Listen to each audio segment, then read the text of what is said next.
नमस्कार मित्रांनो, तुमचं स्वागत आहे माय डिजिटल डायरीज हे आपल्या यूट्यूब चॅनलवर. Hey my digital डायरीजचं Marathi channel आहे आणि तुम्ही पाहत आहात शब्दटेक ही मालिका. शब्दटेक या मालिकेमध्ये आपण टेक्नॉलॉजी, टर्मिनॉलॉजी सोप्या भाषेत रोजचे एक्झाम्पल घेऊन समजून घेत असतो. इमॅजिन करा, एक रेसिपी आहे आणि ती कोणीही घेऊ शकतं, त्यात चेंजेस करू शकतं आणि स्वतःच्या पद्धतीने एक डिश बनवू शकतं, त्यात इम्प्रूव्हमेंट करू शकतं आणि परत ते सगळ्यांबरोबर शेअर देखील करू शकतो. कुठलीही सिक्रेसी त्यात नाही, सगळं काही ओपन आहे. बेसिकली हीच आयडिया सॉफ्टवेअरच्या वर्ल्डमध्ये एक मोठं रिव्होल्युशन घेऊन आली आणि ह्या आयडियाचं नाव आहे ओपन सोर्स. आजच्या शब्दटेक या मालिकेमध्ये आपण पाहणार आहोत ओपन सोर्स म्हणजे एक्झॅक्टली काय, ते कोणतं प्रॉब्लेम सॉल्व्ह करतं आणि आपल्या डेली लाईफमध्ये आपण कोणतीही अशी सॉफ्टवेअर्स वापरत आहोत जे ओपन सोर्स आहेत. या भागात पुढे जाण्यापूर्वी जर तुम्ही चॅनलवर नवीन असाल तर चॅनलला नक्की सबस्क्राईब करा, नोटिफिकेशन बेलवरती क्लिक करा.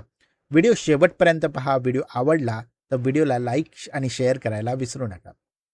चला तर मग सुरुवात करूया. आजचा विषय ओपन सोर्स. तुम्हाला माहिती आहे का, तुम्ही रोज वापरत असलेल्या अनेक टेक्नॉलॉजी सॉफ्टवेअर्स आहेत जे जगभरातल्या हजारो लोकांनी, अनोळखी लोकांनी एकत्र येऊन बनवले आहे आणि ते देखील फ्रीमध्ये तुम्ही वापरू शकता. हे कसं पॉसिबल आहे तेच आपण पाहणार आहोत आजच्या एपिसोडमध्ये, आजच्या भागामध्ये. मित्रांनो, माय डिजिटल डायरीजच्या शब्दटेक सिरीजमध्ये तुमचं स्वागत आहे. आजचा टॉपिक आहे ओपन सोर्स म्हणजे काय. कल्पना करा की तुमच्या सोसायटीमध्ये एक कॉमन गार्डन आहे, बगीचा आहे. तो कोण्या एकट्याचा नाही, प्रत्येक जण त्यात जाऊन कोणतंही झाड लावू शकतो, त्याची निगा राखू शकतो, केअर घेऊ शकतो. हवं तर एखादं नवीन झाड आणून देखील तो लावू शकतो.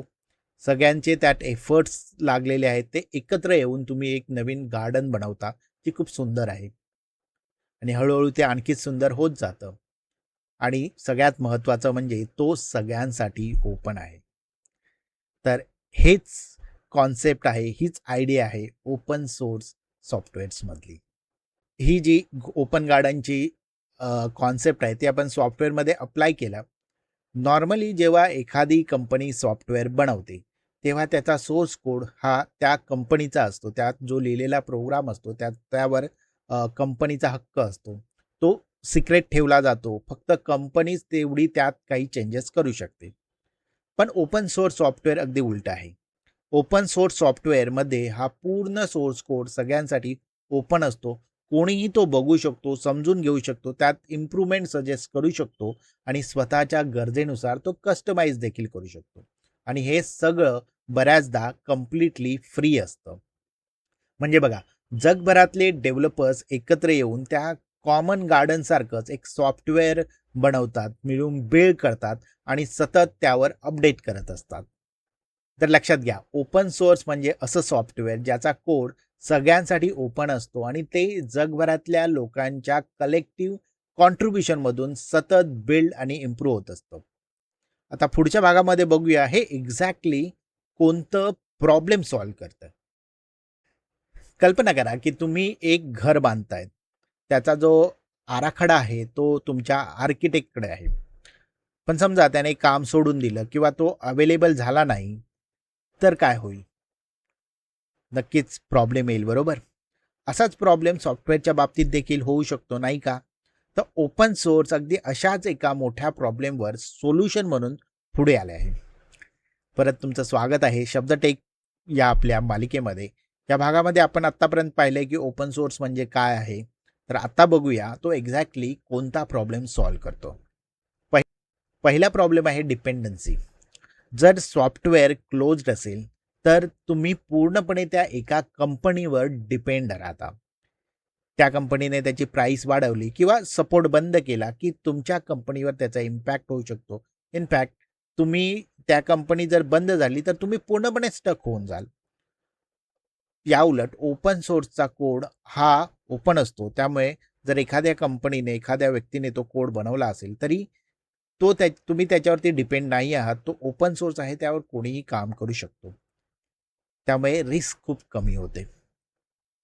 दुसरा प्रॉब्लेम येतो की ट्रान्सपरंट अँड ट्रस्ट. क्लोज सॉफ्टवेअरमध्ये आत एक्झॅक्टली काय लिहिलं आहे हे कळणं कठीण असतं.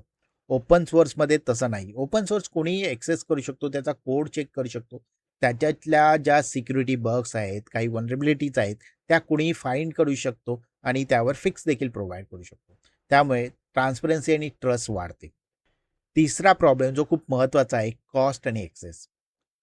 स्टुडंट, स्टार्टअप्स किंवा बिगिनर्स जे डेव्हलपर्स आहेत, त्यांना एक्सपेन्सिव्ह सॉफ्टवेअर परवडत नाही, ऑफर ते करू शकत नाहीत. ओपन सोर्समुळे क्वालिटी सॉफ्टवेअर्स, टूल्स सगळ्यांना अगदी फ्रीमध्ये अवेलेबल होतात. यामुळे इनोव्हेशन करायला बूस्ट मिळते. बेसिकली ओपन सोर्स टेक्नॉलॉजीला जास्त ट्रान्सपरंट, ट्रस्टवर्दी आणि सगळ्यांसाठी ॲक्सेसेबल बनवतं. आता पुढच्या भागामध्ये आपण बघू, आपण डेली वापरात असलेले काही फेमस ओपन सोर्स एक्झाम्पल्स. तुमच्या पॉकेटमध्ये असलेला तुमचा फोन, तुम्ही डेली वापरत असलेला ब्राउझर, अगदी हा व्हिडिओ ज्या इंटरनेटच्या ब्राउझरवरून तुमच्यापर्यंत पोहोचतोय, त्यातलं बरंचसं सॉफ्टवेअर टेक्नॉलॉजी ओपन सोर्सवरच उभी आहे. चला काही उदाहरणं बघूया. पुन्हा तुमचं स्वागत आहे शब्द टेक या आपल्या मालिकेमध्ये. आतापर्यंत आपण पाहिलं ओपन सोर्स म्हणजे काय, तो कोणता प्रॉब्लेम सॉल्व्ह करतो. आता बघूया त्याची काही ठळक उदाहरणं जी तुम्ही रोजच्या जीवनात वापरत असता. पहिलं उदाहरण अँड्रॉइड. आपल्या फोनमधील अँड्रॉइडची मूळ आवृत्ती, जी ओरिजिनल आवृत्ती आहे, तर ओरिजिनल व्हर्जन आहे, म्हणजेच अँड्रॉइड ओपन सोर्स प्रोजेक्ट, ही ओपन सोर्स आहे. त्यामुळेच सॅमसंग, वन प्लस यासारख्या ज्या कंपन्या आहेत, त्यांनी त्यावरती स्वतःचा कस्टमाइज अँड्रॉइड बनवला आणि तुम्हाला तो दिला आहे. दुसरं उदाहरण आहे लिनक्स. जगातील बहुतेक सर्व्हर्स आणि जवळपास सर्व सुपर कम्प्युटर्स लिनक्स वापरतात. इतकंच नाही तर अँड्रॉइडसुद्धा लिनक्स कर्नलवर आधारित आहे. ते देखील एक ओपन सोर्स सॉफ्टवेअर आहे. तिसरं उदाहरण जे तुम्ही वापरत असाल, मॉझिला फायरफॉक्स. फायरफॉक्स हा ओपन सोर्स वेब ब्राउझर आहे. प्रायव्हसी आणि ओपन वेबला प्राधान्य देणारा ब्राउझर म्हणून तो जगभर ओळखला जातो. चौथं उदाहरण द्यायचं झालं तर खूप महत्त्वाचं उदाहरण आहे पायथन आणि VS कोड. पायथन ही जगातील सर्वात लोकप्रिय ओपन सोर्स प्रोग्रॅमिंग लँग्वेज आहे. तसंच VS कोड जो तुम्ही तुमच्या सोर्स कोडिंग करण्यासाठी वापरता, त्याचा सोर्स कोड देखील ओपन सोर्स असल्यामुळे तो लाखो डेव्हलपर्स त्याचा वापर करतात. म्हणजेच बघा, ओपन सोर्स हा फक्त एका टेक्नॉलॉजीचा कॉन्सेप्ट नाही, तर आपल्या डेली डिजिटल लाईफचा कणा आहे, बॅकबोन आहे. तर मित्रांनो, आज शब्दटेकमध्ये आपण पाहिलं ओपन सोर्स म्हणजे काय, ते कोणतं प्रॉब्लेम सॉल्व्ह करतं आणि आपल्या डेली लाईफमध्ये आपण कोणते फेमस असे सॉफ्टवेअर्स जे ओपन सोर्सवर बिल्ड आहेत ते आपण वापरत आहोत. एका कॉमन गार्डनसारखं जगभरातले लोक मिळून हे टेक्नॉलॉजी बिल्ड करतात आणि इम्प्रूव्ह करत आहेत आणि ते सगळ्यांसाठी ओपन आहे.